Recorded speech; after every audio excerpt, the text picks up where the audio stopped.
ძალიან მნიშვნელოვანი დღე. ხვალ განიხილება დატოვებენ თუ არა პატიმრობაში სასამართლომდე. 10 იანვარს დილით 11-ის ნახევარზე თბილისის საქალაქო სასამართლო საპროტესტო აქციების დროს ჯგუფურ ძალადობაში მონაწილეობის ბრალდებით დაკავებულების აღკვეთის ღონისძიებას გადასინჯავს. საუბარია კონკრეტულად 6 ბრალდებულზე. ესენი არიან ონისე ცხადაძე, გურამ მირცხულავა, ლუკა ჯაბუა, ჯანო არჩაია, რუსლან სივაკოვი და ანდრო ჭიჭინაძე. საპროტესტო აქციების აქტიური მონაწილე ახალგაზრდა მსახიობი 5 დეკემბერს საკუთარ სახლში დააკავეს. დაკავებიდან 1 თვის შემდეგ ცნობილი გახდა, რომ პროკურატურის მოთხოვნით საქმის არსებითი განხილვა კიდევ 2 თვით გადაიდო. 10 დეკემბერს დაგეგმილის ხდომის დროს სასამართლომ მხოლოდ იმას გადაწყვეტს, საქმის განხილვამდე რჩება თუ არა მსახიობი პატიმრობაში. რეალობის შეგრძნება პერიოდულად დაკარგული, მაგრამ მგონია, რომ ეს დღეები კი არ არის, ეს არის ერთი დიდი დღე დაწყებული ამ პროცესებიდან დღემდე. ერთი დიდი დღე მგონია, იმიტომ რომ მოსვენება არ გვაქვს, ხო, არავის არ გვაქვს მოსვენება. ჯერ რასაც ჩვენ უყურეთ დასახიჩებულ ბავშვებს, ეს თავიდან ალბათ არასდროს არ ამომივა და ეს რაღაცა საშინელი განცდა, რომ გავიღვიძეთ 37 წელს თუ რაღაცა კოშმარში.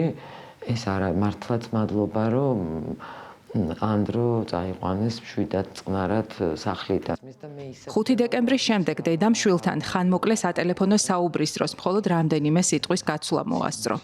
ძალიან ბევრი ადამიანი ყავს, ვისაც ერთი წუთი მაინც უნდა რომ დაელაპარაკოს, მეგობრები, კოლეგები, მამა, შვილი და ასე შემდეგ.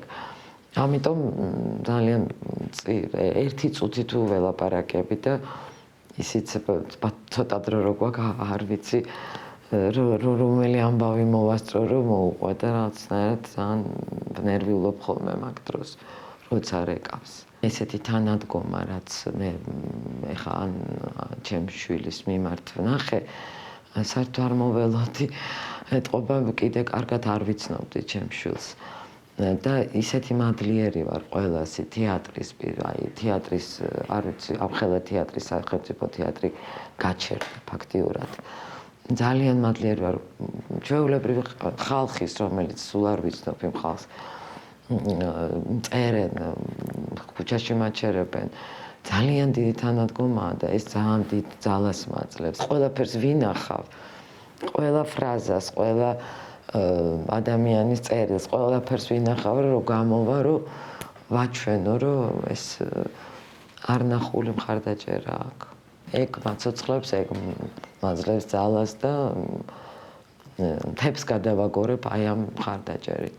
ადვოკატებისთვის ცოტა ხნის წინ გახდა ცნობილი, რომ ჭიჭინაძის საქმესთან კიდევ ერთი დიდი საქმე ერთიანდება, რაც ბრალდებულების რაოდენობას 11-მდე ზრდის. მათივე ინფორმაციით, სწორედ ეს ცვლილება გახდა პროკურატურის მიერ დამატებითი მტკიცებულებების შესაგროვებლად განხილვის გადავადების მოთხოვნის მიზეზი. სისხლის სამართლის სხვა საქმეებთან ერთად, რომლებიც საპროტესტო აქციებში მონაწილეობას უკავშირდება, ჭიჭინაძის საქმესაც მონიტორინგს ახალგაზრდა იურისტთა ასოციაცია უწევს. ერთ თვეზე მეტი ხანია გასული, რაც ამ პირებს ბრალი წარუდგინეს და ამ ეტაპამდე პროკურატურას უკვე უნდა ქონდეს მტკიცებულებები მოპოვებული და მაშინაც უნდა ქონოდა ეს მტკიცებულებები მოპოვებული, როცა გადაწყვიტეს, რომ ამ პირებისთვის კონკრეტული მუხლებით ბრალი წარედგინათ.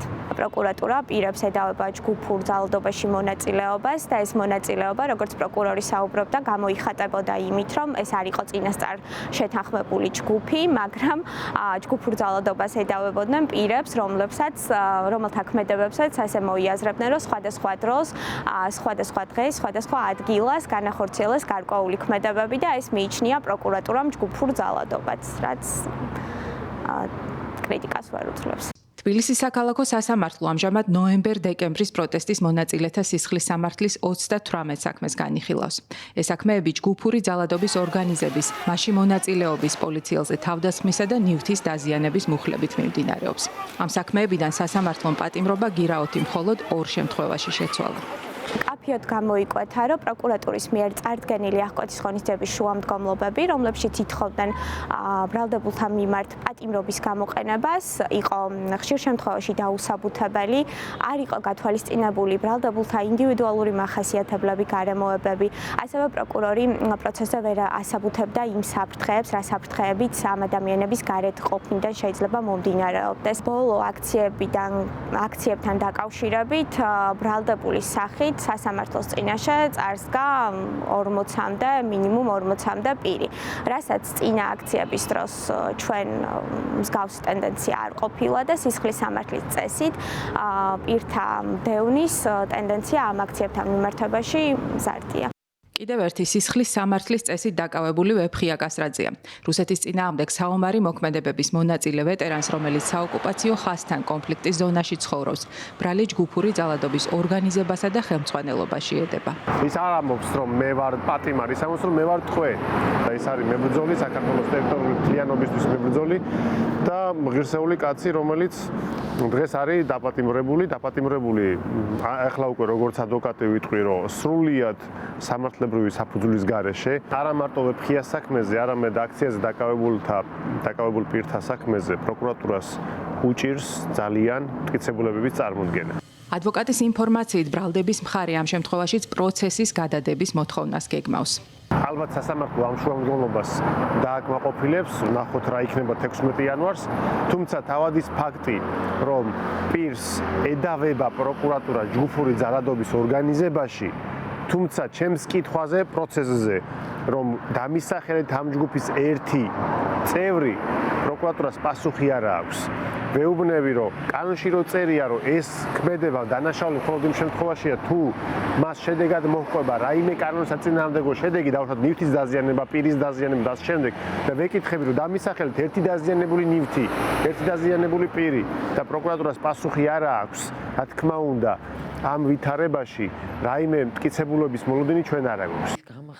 დეკემბერს ხდომის დაწყებამდე საქალაქო სასამართლოსთან ანდრო ჭიჭინაძის მეგობრები და მხარდამჭერები საპროტესტო აქციის გამართვას გეგმავენ. თუ მოახერხებთ, რომ მოხვიდეთ სასამართლოსთან, ძალიან მადლიერი ვიქნები.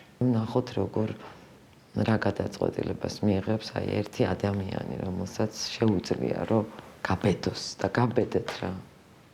და ბოლოს ის რისი თქმაც დედამ შვილისთვის ტელეფონით ვერ მოასწრო. იყო სან მაგრად და ეს დრო გამოიყენე შენი პიროვნული ზრდისთვის. ბევრი იკითხე, წერე, იფიქრე და ყველაფერი კარგად იქნება. მე მაგას გპირდები, რომ ყველაფერი კარგად იქნება.